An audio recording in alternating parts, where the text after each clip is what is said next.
Blóminn engu líkur. Gott í matinn frá MS.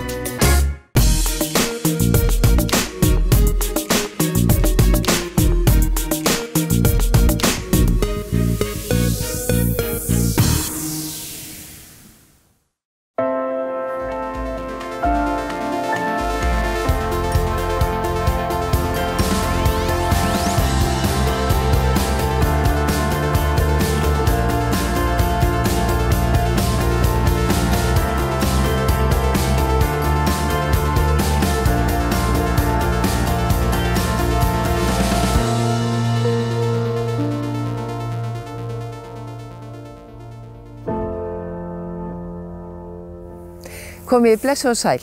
Þetta þátturinn að sunnan sem verður framvegis á dagskrá á N4 á miðvikudagskvöldum. Við viljum að bralla ýmislegt í þessum fyrsta þætti, en við byrjum hér í rómantískri morgunstemningu með blómabændum í Reykholti í Biskupstungum.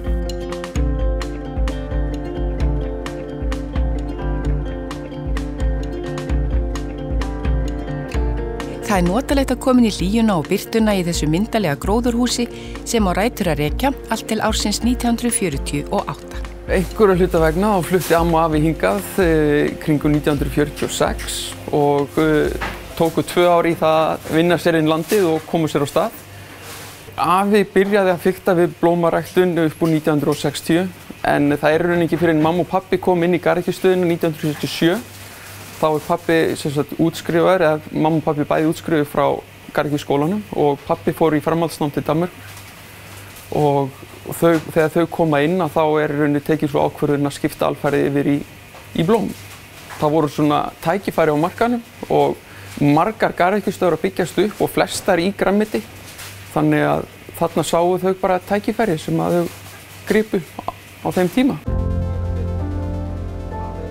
Já, þetta byrjaði með af og ömmu, svo tóku pappa og mamma við og nú stýrir Axel þessu áratuga gamla fjölskyldufyrirtæki sem hefur verið stór hluti af lífans alla tíð.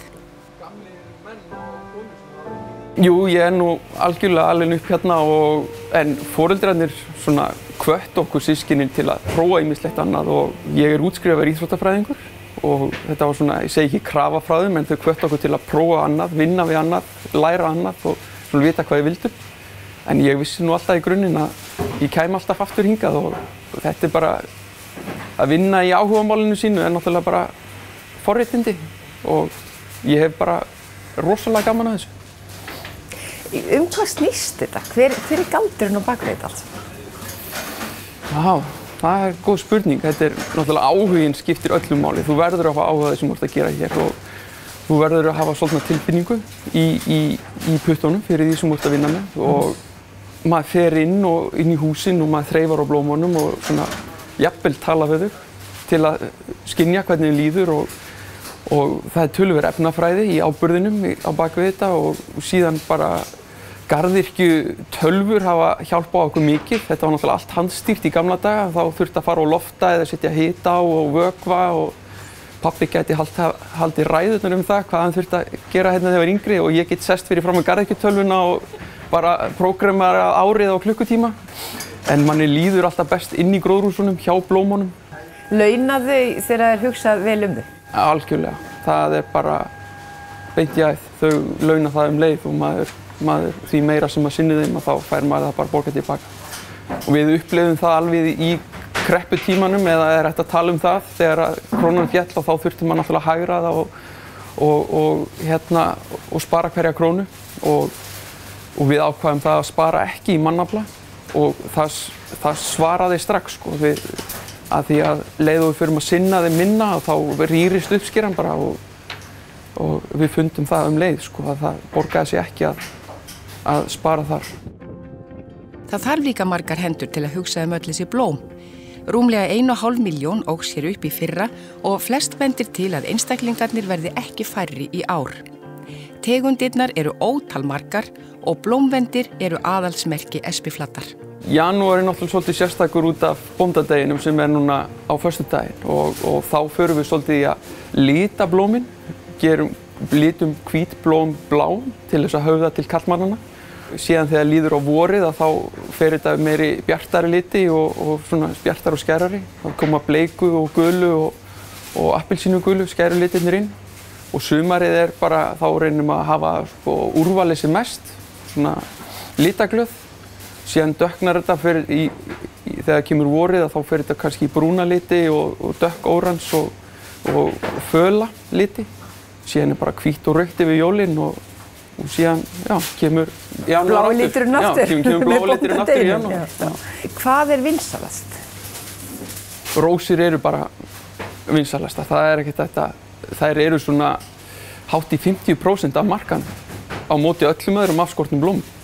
Þegar karlmaðurinn ætlar að koma vel, gera vel við konuna sína og gefa henni blóm og hann fer í blómabúð eða stórmarkað eða bensinstöðina hvert sem hann fer að kaupa blómin, þá rósin eina blómi sem hann þekkir. Og þar að leiðandi velur hann rósina til að vera nokkuð öruggur. Hann fer ekki að kaupa eitthvað sem hann veit ekki hvað og það held ég að sé stærst ástæðan fyrir því að rósir séu jafn vinsælar í dag, sko. Það bara fáfræði karlmanna, sko, að mörgu leyti, sko. Og maður finnur það alveg sérstaklega á konum sem hafa áhuga á blómum. Að því eldri sem þær verða, því fjölbreyttara verður blómavalið hjá þeim, sko. Bara því að þær eru búin að læra þetta og þekka þetta. Þær góðu konur vita örugglega líka hvernig á að fá blómin til að standa sem lengst. Hreinir vasar, vatn í stofuhita og blómanæring eru hluti af þeim fræðum og svo þetta sem að skipti kannski mestu máli. Meiri alúð, meiri umhyggja því lengur lifa þau. Það er alveg pottþétt, sko. En ef maður fer alveg út í að tala við þau, skiptir máli hvað maður segir?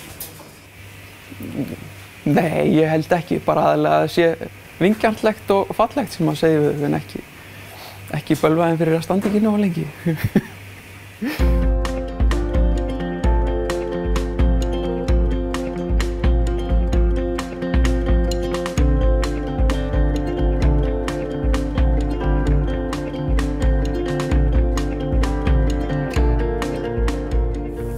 Og eftir að hafa kvatt blómin í Biskupstungunum höldum við ferð okkar áfram hér á þessum fallega sunnlenska vetrarmorgni og nú liggur leið okkar í gömlu laugina á Flúðum. Gamla laugin elsta sundlaug landsins. Hún var gerð árið 1891 og þá að mestu hlaðin úr torfi. En þegar Ungmennafélagið var svo stofnað 17 árum síðar var drifið í að endurbyggja hana. Tilgangurinn með lauginni var að gefa fólki kost á að læra að synda og fyrsta sundnámskeiðið var haldið árið 1909 og síðan árlega framundir 1950. Nú hefur laugin verið endurgerð og tekin í notkun á ný. Heiðurinn af því á Björn Kjartansson, en það var faðir hans, Kjartan Helgason, fyrrverandi bóndi í Hvammi sem tók á mót okkur, enda fáir sem þekkja söguna betur en hann. En hvernig var að alast upp hérna á bakkanum? Það var mjög skemmtilegt. Við fórum mikið í laugina, sérstaklega á sumrin og reyndar oft á veturna líka. Það var hérna í sundskýlinu hér á hinum megin, þar var gufubað í öðrum klefanum. Þetta var fyrst kalla- og kvennaklefi en svo var öðrum klefanum breytt í gufubað og það var mjög notalegt að vera þar, hita sig vel upp og dempa sér svo út í laug. Og voru þá bara allir skipt föt bara í sama klefanum? Engin teturskapur með það? Ég segi þennum alltaf sko að það var, kvenfólki hafði forgang af klefanum þegar það voru margir. En var þetta aðalega fólk bara hérna og þið í sveitinni sem að lærið að synda hérna eða kom fólk einhvers staðar að? Það kom líka fólk að. Ég man eftir hérna, það kom hingað skólabörn jafnvel frá Eyrarbakka og Stokkseyri í nokkur vor. Þau lágu í tjöldum og lærðu að synda. Þannig að þetta verið vinsæll staður? Já, þetta var vinsæll staður. En svo leggst þetta af og það breytist hann sem margt hérna? Já, þegar að laugin byggð á Flúðum þá færðist öll sundiðkun þangað. Og þannig að það eru einhverja áratugir hér þar sem enginn í rauninni að nýta þessa laug, eða hvað? Já, það eru nokkur áratugir. Við sem áttum hér heima notuðum laugina eitthvað áfram. En síðan það var hægt að hreinsa hana þegar hinn laugin var komin og þá náttúrulega varð hún full. Það myndast slí og svo var orðin þannig að það var algjörlega hægt að nota hana. Hún verið ekkert verið svona mjög aðlaðandi Nei, hún var ekki aðlaðandi á tímabili, nokkur áratugin. En nú búið að taka þetta allt í gegn og þannig kannski bara ekki síst sonur þinn sem heiðurinn á því? Já, hann keypti þessa garðyrkjustöð og hann hefur breytt þessu í þetta sem form sem núna Þetta búin að vera heilmikil vinna að hreinsa, aðalega svona moka upp úr lauginni og laga til grjótklessuna svolítið. Það var svona, hún var svolítið byrjuð að aflagast, en mest að furða hvað hún upprunaleg. Ekki notalegt fyrir þig að sjá laugina komna í svona gott stand aftur? Jú, það mjög notalegt. Og ég þarf ekki að spyrja að því hvort þú sért ekki að striplast hérna á bakkanum? Það kemur fyrir sjálfsögðu. Gamla laugin sem kallast líka Secret Lagoon nú opin allt árið, svo það bara að mæta og njóta.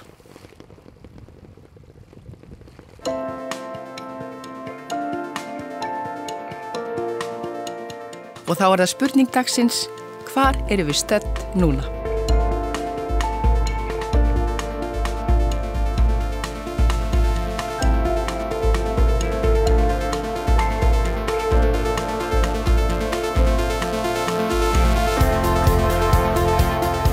Og svarið Þorlákshöfn og við erum á leiðinni á kaffihús.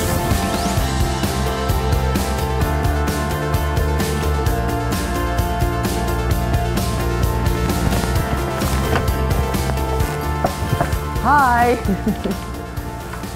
Þetta átti fyrst bara að vera kaffihús og aldrei meir. En svo erum við bara orðin svo meðvituð það hvað við viljum borða og hvað við látum ofan í okkur. Þannig að bara eitt leit af öðru að ég var farin að búa til mat kannski fyrir bara eitt saumaklúbb og svo fyrir eitt ammæli og svo kannski ein árshátíð og svo bara þetta orðið þannig að þetta orðið alveg til háls.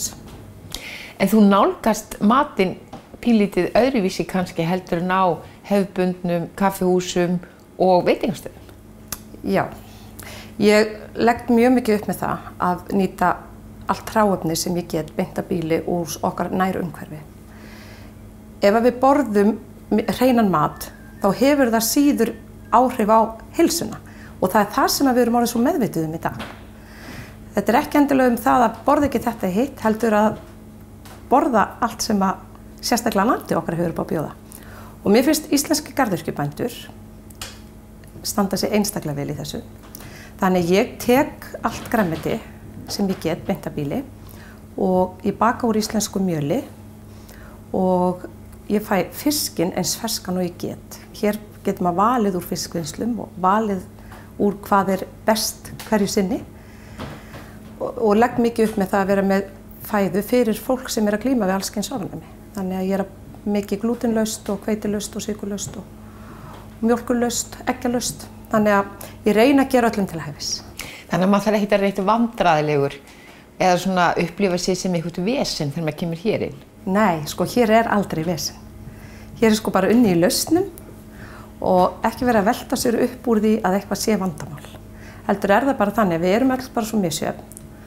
Þannig að við verðum bara að vinna svolítið út frá því. Þessi stíll hérna inni, hann í svona dásamlegu ósamræmi við umhverfið. Hvernig dettur í hug að setja upp svona blúndu stað í iðnaðarhverfi? Það kannski kemur svolítið til af því að ömmur mínar voru mér mjög kærar og á nokkra svona muni eftir þær og dúka og svona sem að mér mjög annt að nýta. Svo var kona sem að bjó hérna sem að var mikil vinkona mín, fullorðin kona sem að lést akkurat þegar við vorum að fara að byrja á að gera upp þetta húsnæði. Og ég átti sérst 4 dúka sem voru hér á borðum á vinnustofunni minni eftir hana og mér langaði svo opaslega til þess að nota það á öll borðin. En þeir dugðu ekki.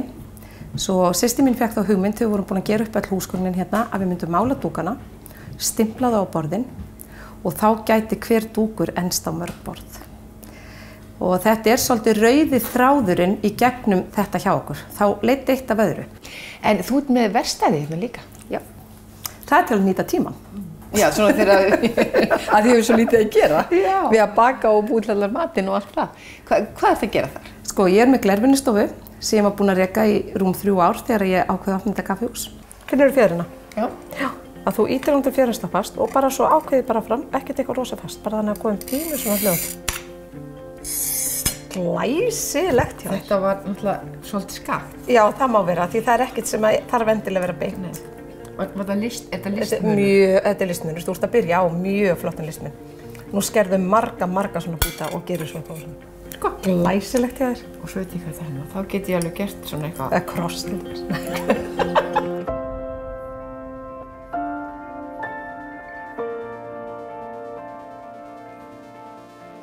Og í fyrstu ætlaði ég bara að opna kaffihúsið svona til þess að þjóna þá viðskiptavinni betur og þá sem voru að koma námskeið til mín. En þetta er náttúrulega bara allt búið að vinda upp á sig og ég er enn með námskeiðin og það er búið að vinsælt að koma hér svona klúbbar og hópar í námskeið og mat.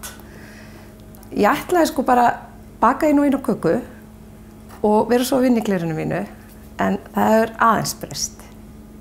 Og ég hefði aldrei trúað því að ég ætti eftir að taka á móti á heilu ári 20-30.000 manns hérna.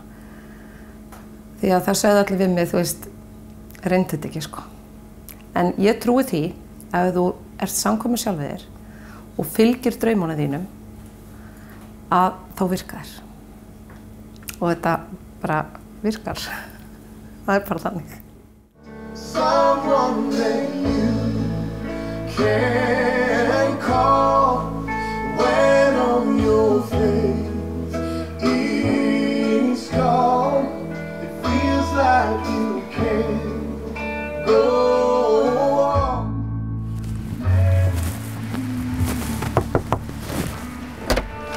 Aldrei sæl og blessuð. Hér við heiðmörkin í Hveragerði finnum við lítið tónlistarhús. Þar hefur Pétur Hjaltesteð komið sér vel fyrir með allar þær græjur sem nauðsynlegar eru við upptökur og eftirvinnslu og, ef vel er að gáð, einn og einn dýrgrip úr fortíðinni. Það eru margar góða minningar sem fara í gegnum hugan þegar þetta er.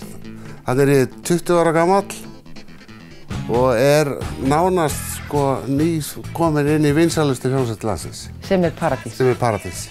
Sko þegar ég var 16 ára gamall þá var ég organist í Fríkirkjunni í Hafnarfirði og sennilega yngsti organisti sem hefur starfað á landinu. Svo spilaði ég í 2 hljómsveitum, þar á undan Birtu og Borgís og Pétur Kristjánsson kemur og heyrir mig í klúbbnum, þannig að þetta er svona 2 ára perióda eftir ég byrja að spila í hljómsveit og að þá allt í einu orðinn atvinnutónlistarmaður.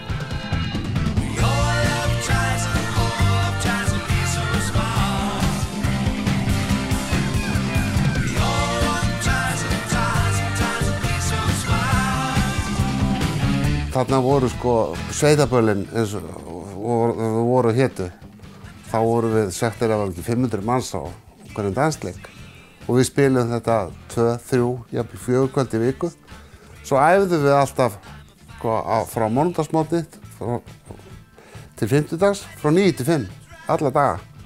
Þannig að þetta var bara full vinna. Þannig að Pétur hefur kannski komið svolítið með agan frá pappa sínu og KK-sextutinum inn í þessar hljómsveit. Algjörlega. Hann rak þetta alveg eins og pappi sem gerði með KK. Þarna eru allir að vera snyrtilegir og fínir og hann sko lét alltaf lukkið ganga fyrir og fagmennskuna. Það var fagmennska alveg frá með fínu koma. Hvað er þetta? Þetta er Wurlitzer píanó. Þetta er fyrsta rafmagnspíanóið sem var búið til. Þetta er sem sagt rafmagnspíanó því að það er með sko formagnara og hefur svona mjög einstaka hljóm.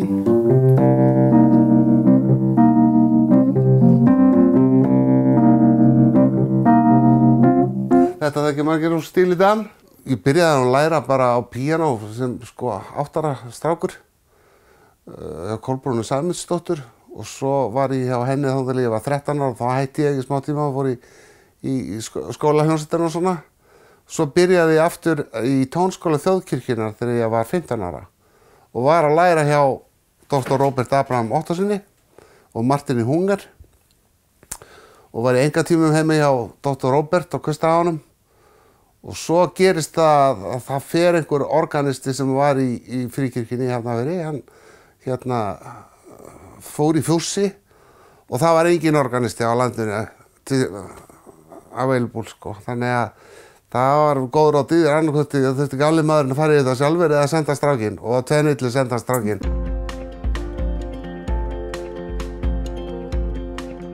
Við erum búin að búa hérna í 8 ár og þetta stúdíó búið að vera starfrækt í 7 ár. Byrjaði á því að ég var með þetta 4. stúdíó sem ég smíða og þegar við fluttum hingað þá setti ég nú bara stúdíóið inn í stofu.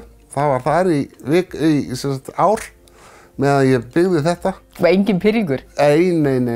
Ég og kona mín, við erum alveg sammála í þessu.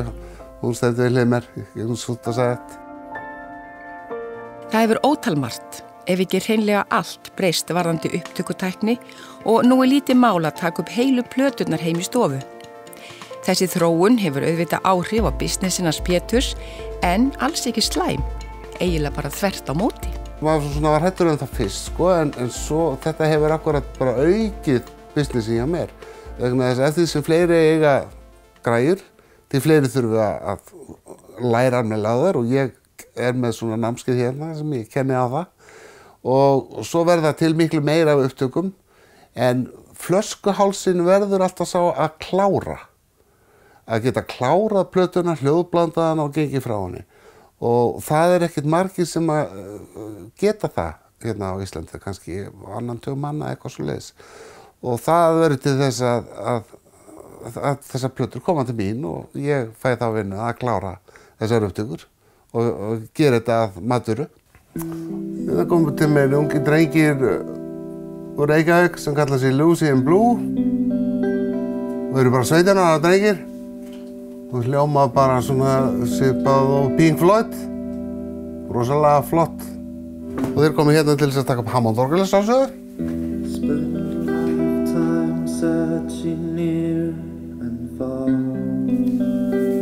Þetta orgel frá 63.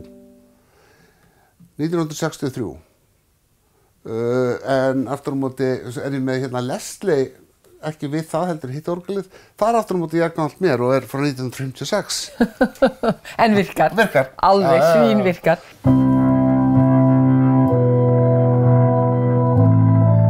Ég hefði haft virkilega gaman að vera kantor.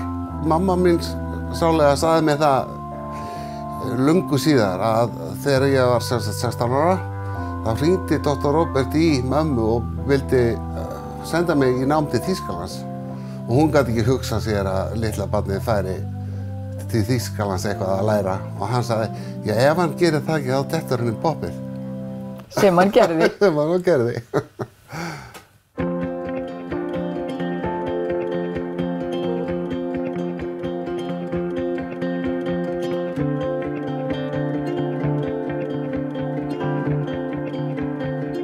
Það ekki erfitt að falla í stafi við fegurð Mýrdalsins á degi eins og þessum, en því miður hefur ekki verið alltaf svona friðsælt hér í þessari fallegu sveit. Við erum á leiðinni á Kötlusetur.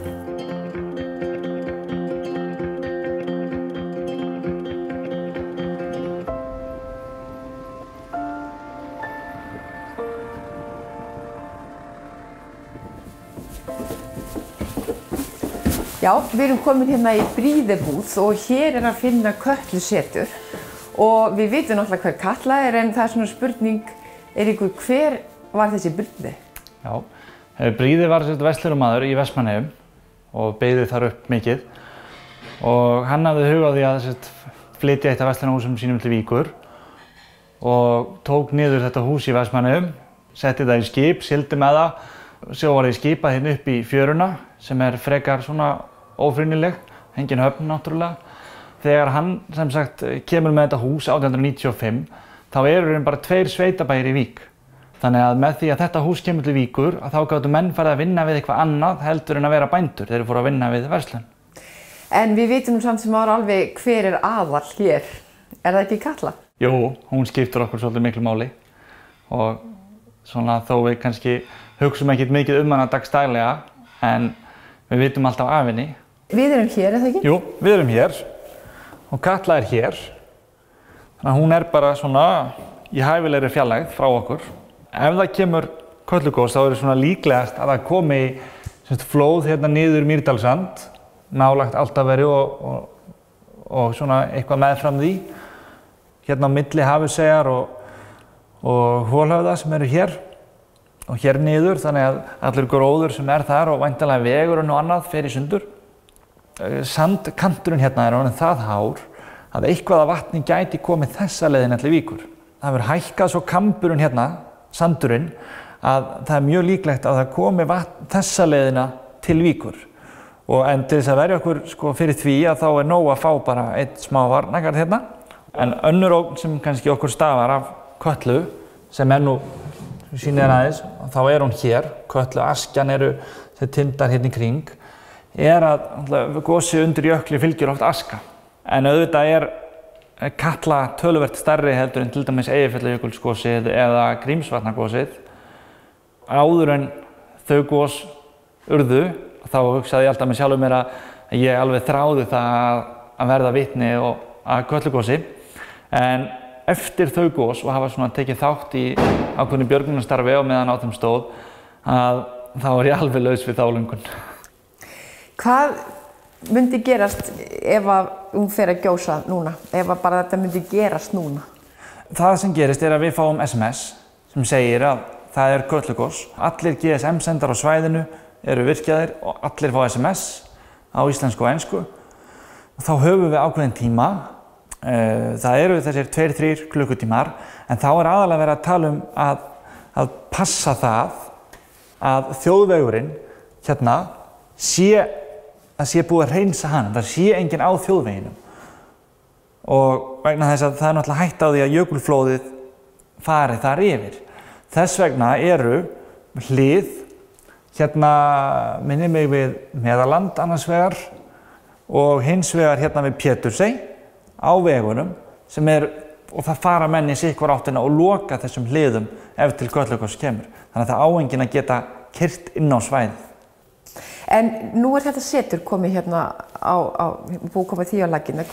Hver stóð á bak við það? Þetta var stofnað 2011 og var stofnað af menningarfélagum Bríðibúð, Háskólafélagi Suðurlands og Mýrdalshreppi. Og Kötlusetur heitir Mennta-, menningar-, ferðaþjónustu og fræðasetur. Og þetta náttúrulega mjög vítt svið. Við höfum verið að vinna mikið að því að byggja upp ferðaþjónustuklasa og sinna menningarverkefnum, safna heimildum og ýmislegt í þeim dúr og ásamt upplýsingamiðstöð og fleiru. Svo eigum við 2 ansi stóru verkefni, það byggja upp sýningu í kringum skipið Skaftfelling og byggja upp Halldórsverslun sem annað hús hérna í Vík sem var eitt af þessum upprunalegu verslunarhúsum sem bara svo heppin að eiga ennþá.